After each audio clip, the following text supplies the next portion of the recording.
तर last time आपण different types of alternating circuit study करत होतो आणि त्याच्यामध्ये फर्स्ट सर्किट होतं कुठलं?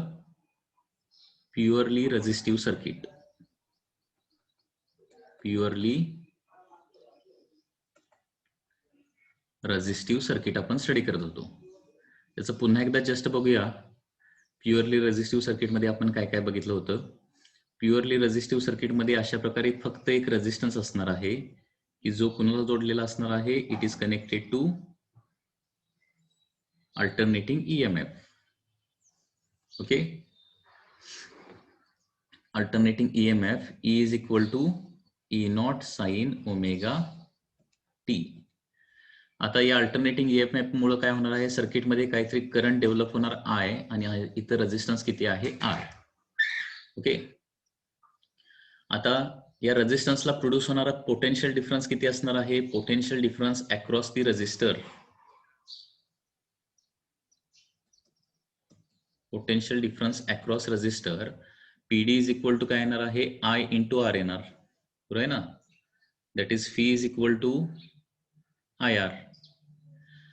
आणि आपण या क्लोज्ड लूपला आपण जर KVL अप्लाय केला, किर्चॉफ्स व्होल्टेज लॉ अप्लाय केला, तर E आणि फी हे दोन्ही काय असले पाहिजे? सेम असले पाहिजे. E should be equal to phi असलं पाहिजे. अँड देअरफोर या दोन इक्वेशन वरून phi is equal to IR आणि E is equal to phi, therefore E should be equal to काय असलं पाहिजे? I इंटू R असलं पाहिजे. E should be equal to IR. ठीक आहे. And therefore E is equal to IR आणि E चा फॉर्म्युला काय आहे? E0 sine omega t is equal to I into R येणार, बरोबर आहे ना.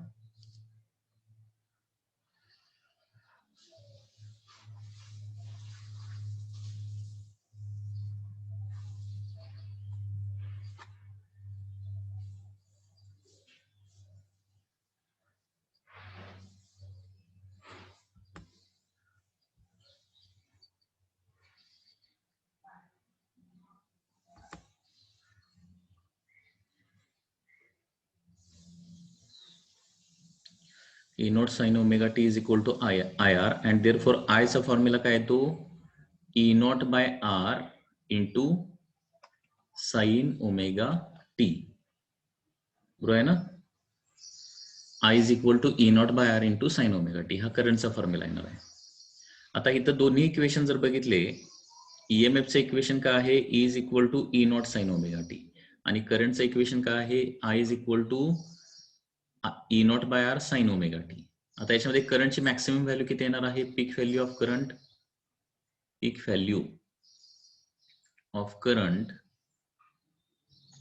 पीक व्हॅल्यू ऑफ करंट असणार आहे इथं I0 is equal to E0 by R असणार मॅक्सिमम व्हॅल्यू, बरोबर आहे ना. कारण साइन ओमेगा टी ची मॅक्सिमम व्हॅल्यू किती असते? 1 असते. सो पीक व्हॅल्यू येणार आहे E0 by R. And therefore current असं लिहू शकतो I is equal to I0 sine omega t. Okay, हा करंटचा फॉर्म्युला येणार.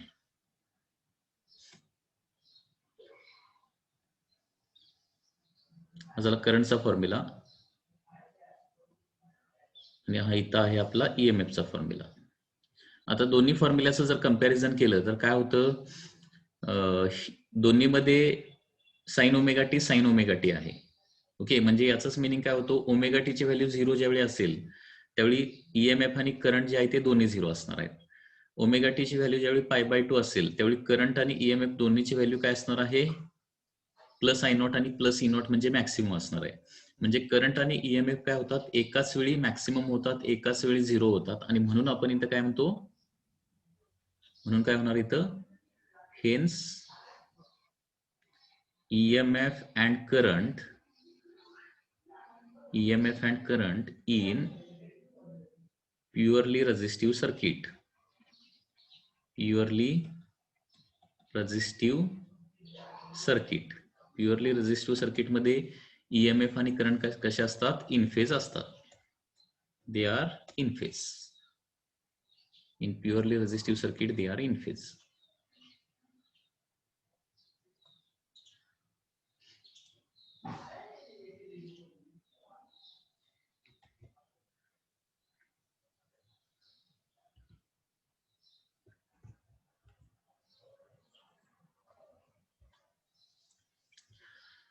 त्याच्यामुळे काही वेळेला बोर्ड एक्झाम मध्ये देखील हा क्वेश्चन विचारला जातो. Show that in purely resistive circuit EMF आणि करंट इन फेज आहेत हे शो करा, असा क्वेश्चन असतो. तर हे एवढं तुम्हाला व्यवस्थित लिहावं लागणार आहे. लास्ट टाइम देखील आपण बघितलेलं आहे. त्याचबरोबर याच्यामध्ये आणखी काय बघायचं आहे, सगळ्यात महत्वाची गोष्ट म्हणजे याचा ग्राफ देखील लास्ट टाइम मी काढलेला होता. म्हणजे ऍक्च्युली हे सेंटेन्स लिहिण्याच्या अगोदर तुम्हाला हा ग्राफ काढायला पाहिजे. कुठला ग्राफ? करंट आणि ईएमएफचा with respect to time graph. हा ग्राफ असा काढलेला होता, बरोबर आहे ना, या पद्धतीनं.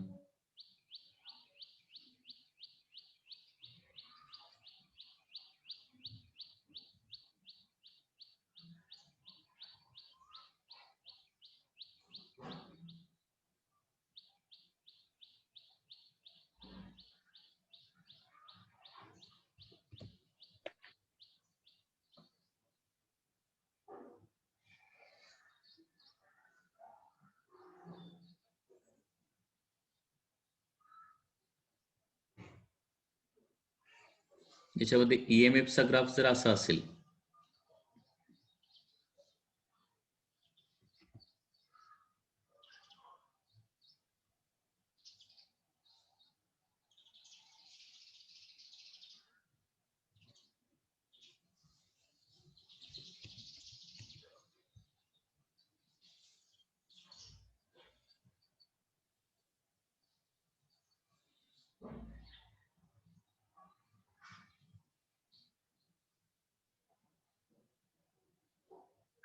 ईएमएफचा ग्राफ असा असेल तर करंटचा जो ग्राफ आहे तो असा येणार. ते दोन्ही एकाच वेळी 0 होतात, एकाच वेळी मॅक्सिमम होतात. ओके, आणि म्हणून याला काय म्हटलं जातं? Current and EMF are in phase आहे असं म्हटलं जातं. 0 plus E not plus I not आणि खाली काय येणार आहे? मायनस ई नॉट आणि minus I not in phase असतं. आता सगळ्यात महत्वाची गोष्ट म्हणजे याच्यामध्ये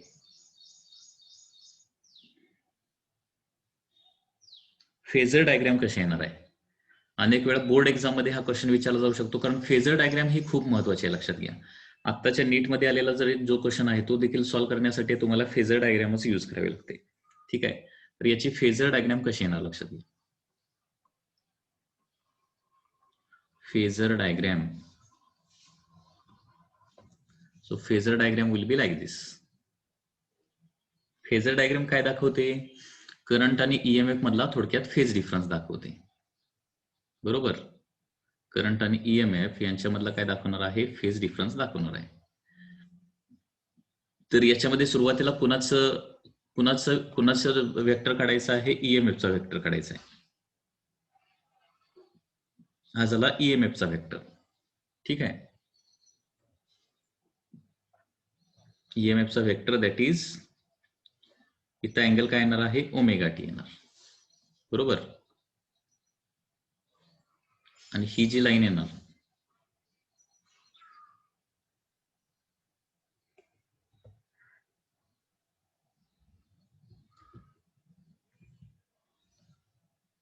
ही जी लाईन येणार आहे ती तुम्हाला काय सांगणार? इथं ओमेगा टी असेल तर इथं देखील ऑटोमॅटिकली काय येणार? ओमेगा टी येणार. ओके, आणि इथं ओमेगा टी आला तर हे काय येणार आहे? E not sine omega T. म्हणजे याची लेंथ किती असणार आहे? ई नॉट एवढी असणार आहे, ई नॉट. आणि करंट का आहे? इनफेज आहे. Current is in phase with the EMF आहे ना, त्याच्यामुळे आपल्याला करंट काढत असताना करंट देखील या लाईनवरच काढावं लागणार. करंट बरोबर या लाईनवरच येणार आहे, लक्षात घ्या, ऑन दी सेम लाईन. त्याची मॅग्निट्यूड ईएमएफ पेक्षा कमी किंवा जास्त असू शकते. आणि हे काय असणार आहे? I not, maximum value. Okay,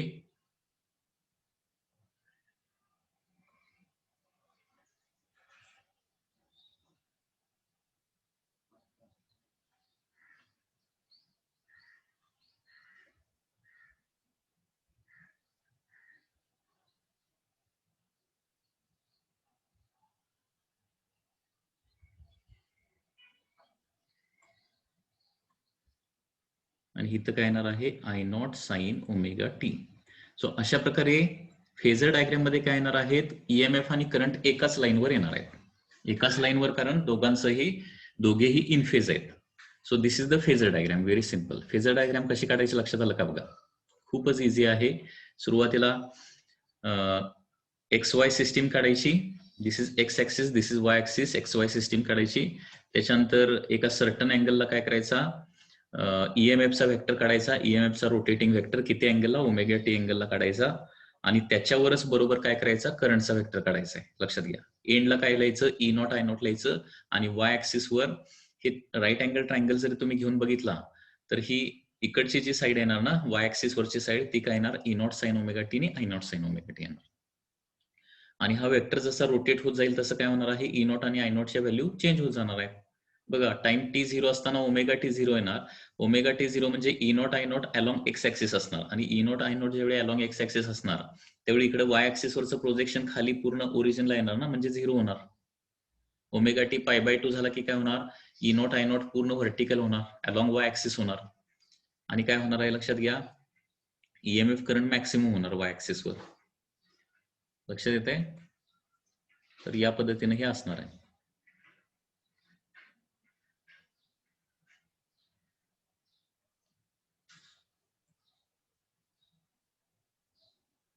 so this is the phasor diagram. अशी ही फेजर डायग्राम काढायची, खूप इझी आहे. ही प्युअरली रेझिस्टिव्ह सर्किट. आता या प्युअरली रेझिस्टिव्ह सर्किट मधली पॉवर पण लगेच आपण काढूया. Power in purely resistive circuit.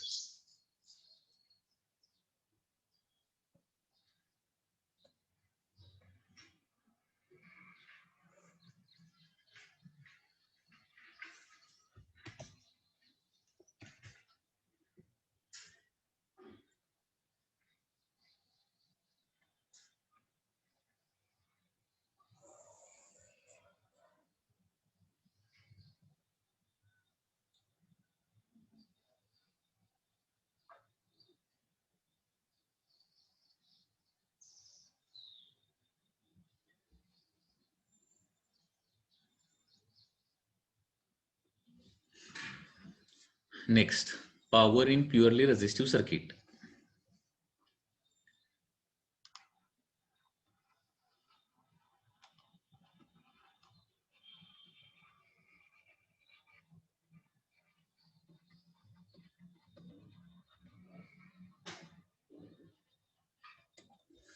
आता हे डेरिवेशन देखील इम्पॉर्टंट आहे, लक्षात घ्या. Power in purely resistive circuit.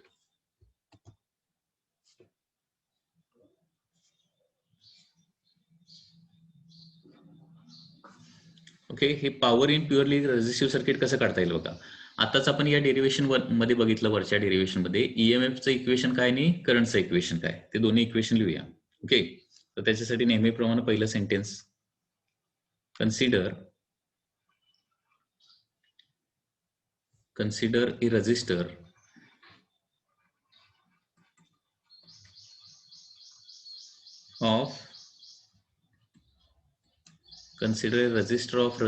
of resistance R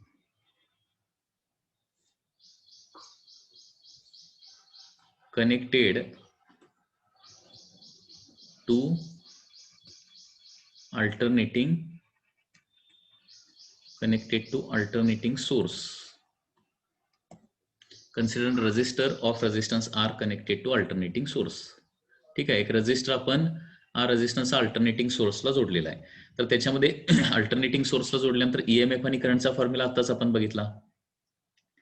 तर त्या ज्या व्हॅल्यू आहेत ना, त्या पर्टिक्युलर टाइमच्या आहेत, म्हणून त्याला इन्स्टंटेनियस व्हॅल्यूज असं आपण म्हणणार आहे. ओके, तर इथं लिहिणार मी आता इन्स्टंटेनियस.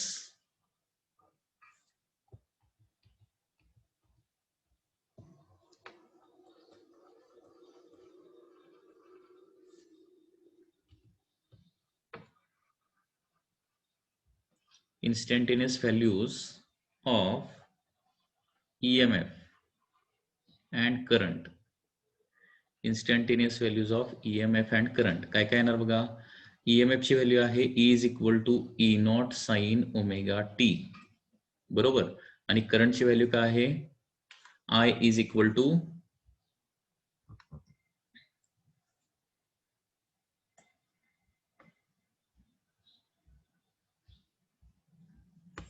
ईएमएफ ची व्हॅल्यू काय आहे E not sine omega t आणि करंटची व्हॅल्यू आहे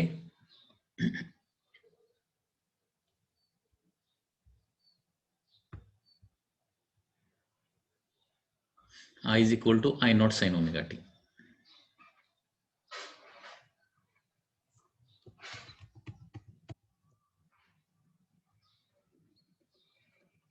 बरोबर ना, या instantaneous value of EMF and current झाल्या. आता average power in purely resistive circuit काढायचं आहे. आता इन्स्टंटेनियस ईएमएफ आणि इन्स्टंटेनियस करंट माहित असेल तर आपल्याला काय मिळणार, इन्स्टंटेनियस पॉवर मिळणार आहे. आता इलेक्ट्रिकल पॉवरचा फॉर्म्युला तुम्हाला बेसिकली माहित पाहिजे. इलेक्ट्रिकल पॉवरचा फॉर्म्युला काय असतो, व्होल्टेज इंटू करंट असा असतो. Electric power is given by formula voltage into current. So therefore instantaneous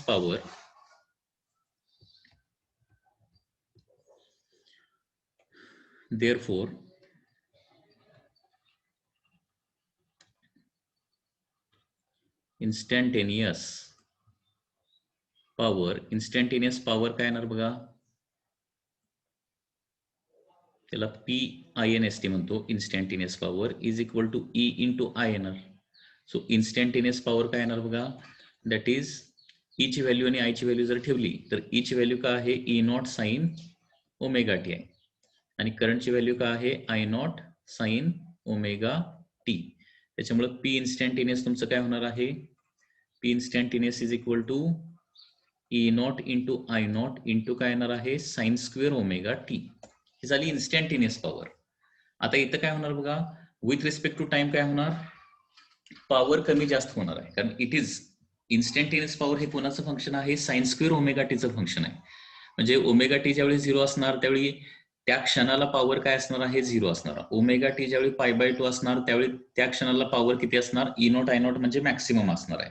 okay, लक्षात येत आहे मी काय सांगतोय. हा, तर ही पॉवर जी आहे ती with respect to time vary होणार आहे. आता ही असा इथे एक असा क्वेश्चन होऊ शकतो की जो MCQ मध्ये विचारला जाऊ शकतो. आता इथं बघा, EMF ची फ्रिक्वेन्सी ओमेगा असेल, करंटची फ्रिक्वेन्सी ओमेगा असेल, तर पॉवरची फ्रिक्वेन्सी किती असणार असा क्वेश्चन होऊ शकतो. आणि तो क्वेश्चन जर सॉल्व्ह करायचा असेल तर साइन स्क्वेअर ओमेगा टी आपल्याला रिप्लेस करावं लागेल.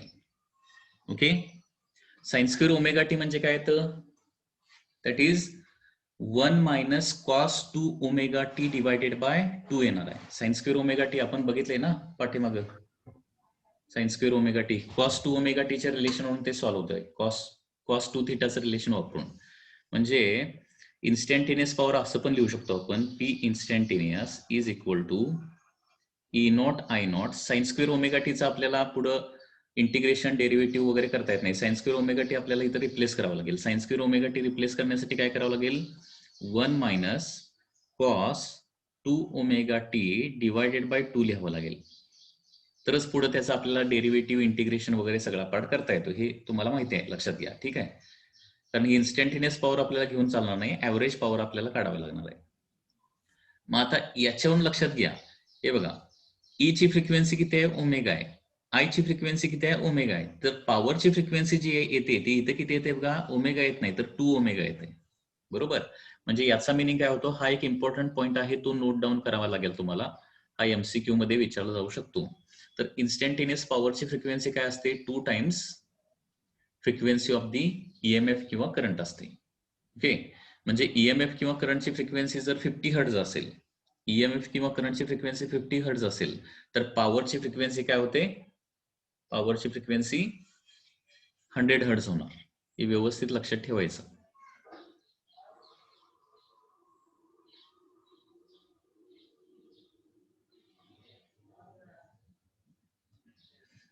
आता पुढचं बघा, ही झाली इन्स्टंटेनियस पॉवर. ॲव्हरेज पॉवर काढण्यासाठी काय करावं लागेल बघा, therefore average power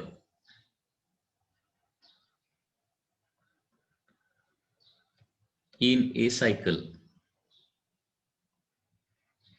average power in cycle काढायचं असेल, P ॲव्हरेज काढायचं असेल किंवा त्याला जस्ट P असं आपण म्हणणार, तर integration of P instantaneous dt upon integration of dt 0 to capital T 0 to capital T. हा फॉर्म्युला फक्त लक्षात. जसं आपण ॲव्हरेज काढतो ना, ॲव्हरेजचा बेसिक फॉर्म्युला काय आहे, आता EMF ॲव्हरेज EMF काढायचा असेल तर काय करत होतो, integration of E d t divided by integration of d t, किंवा ऍव्हरेज करंट काढायचं असेल तर integration of I d t upon integration of d t. तसं ऍव्हरेज पॉवर काढण्यासाठी देखील फॉर्म्युला काय येणार आहे, integration of P instantaneous d t upon integration of d t. So average power is equal to, okay, आता इथं value ठेवूया. आता इंटिग्रेशन ऑफ dt म्हणजे टी येणार ना, इंटिग्रेशन ऑफ dt म्हणजे टी, आणि लिमिट्स ठेवल्यानंतर काय येणार आहे, डिनॉमिनेटरला कॅपिटल टी येणार. आता इथं काय येणार, integration of E not I not sine square omega t as it is ठेवतो, dt limits are 0 to capital T. Okay, so therefore 1 by capital T as it is. E not I not constant आहे, इंटिग्रेशनच्या बाहेर येईल. Integration मध्ये राहणार sine square omega t dt. आणि याचं आपण इनिशियली सेपरेट इंटिग्रेशन बघितलेलं आहे, साइन स्क्वेअर ओमेगा टी डीटीचं इंटिग्रेशन कसं काढायचं. तर त्या स्टेप्स, त्या ज्या स्टेप आहेत त्या मी परत इथं डिस्कस करत नाही, त्या इथं परत रिपीट तुम्ही लिहा. आणि आपल्याला माहित आहे, किंवा हे पाठच करून ठेवायचं की साइन स्क्वेअर ओमेगा टी डीटीचं इंटिग्रेशन काय येतं, t/2 येतं. t/2 बरोबर. म्हणजे ऍव्हरेज पॉवर किती येणार आहे, E not I naught by 2 येते. So this is the average power. किंवा हे असं लिहू शकतो, E naught by √2 into I naught by √2. 2 म्हणजे √2 इंटू √2, म्हणजे ऍव्हरेज पॉवर येणार आहे ERMS into IRMS. Okay, so purely resistive circuit मध्ये ऍव्हरेज पॉवर असते E not I naught by 2 किंवा E naught by √2 I naught by √2. कारण 2 ला फक्त इथं मी स्प्लिट केलंय √2 मध्ये. आणि ई नॉट बाय √2 म्हणजे ERMS आहे, आय नॉट बाय √2 म्हणजे IRMS आहे. आणि अशा प्रकारे average power is equal to ERMS into IRMS. Okay, तर अशा प्रकारे power in purely resistive circuit आहे. हे डेरिवेशन देखील खूप महत्वाचं आहे, लक्षात घ्या. Power in purely resistive circuit. त्याच्यामध्ये कुणाला काही डाऊट असला तर विचारा. तर अशा प्रकारे बोर्ड एक्झाम मध्ये जरी आलं, obtain expression for power in purely resistive circuit, तर या पद्धतीनं ते सॉल्व्ह करायचं आहे.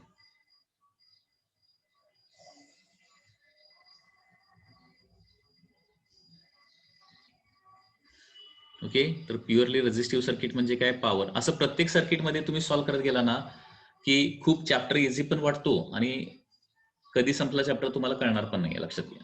याच्यानंतर काय असणार आहे, प्युअरली रेझिस्टिव्ह सर्किट झाल्यानंतर मग प्युअरली इंडक्टिव्ह सर्किट, मग प्युअरली कॅपॅसिटिव्ह सर्किट, आणि त्याच्याबद्दलची सगळी इन्फॉर्मेशन त्यावेळी स्टडी करायची. म्हणजे याच्यामधला क्वेश्चन आला तर तुम्ही इझिली सॉल्व्ह करू शकाल. ओके, नीट मध्ये याच्यामध्ये क्वेश्चन काय येतात, state the formula for average power in purely resistive circuit, किंवा EMF आणि करंटची जर फ्रिक्वेन्सी 50 हर्ट्झ असेल तर पॉवरची फ्रिक्वेन्सी काय येणार. ओके, पॉवरची फ्रिक्वेन्सी त्याच्याबरोबर डबल येणार आहे. म्हणजे थोडक्यात EMF आणि करंट एका सायकलमध्ये एकदा मॅक्सिमम होत असतील तर त्याचा मिनिंग काय होतो, पॉवर ही त्या सायकलमध्ये काय होते, फ्रिक्वेन्सी डबल म्हणजे 2 वेळा मॅक्सिमम होते, असा त्याचा मिनिंग झाला. किंवा फेजर डायग्राम त्याची काय असणार आहे. आता याच्यानंतर एक महत्वाची कन्सेप्ट आपल्याला बघायची आहे, दॅट इज पॉवर फॅक्टर म्हणजे काय. Okay, power factor. Power factor, तर हे पॉवर फॅक्टर काय येणार बघा.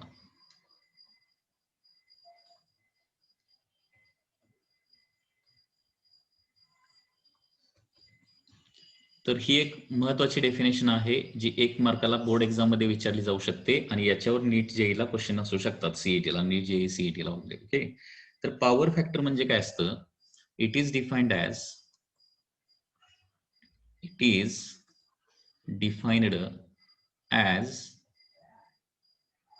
the ratio of apparent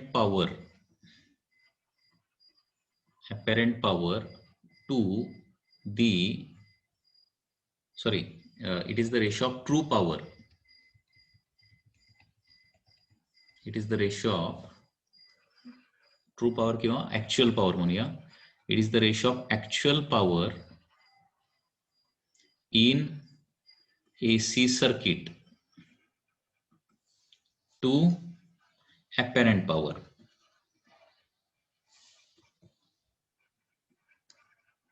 याला काय म्हटलं जातं, पॉवर फॅक्टर असं म्हटलं जातं.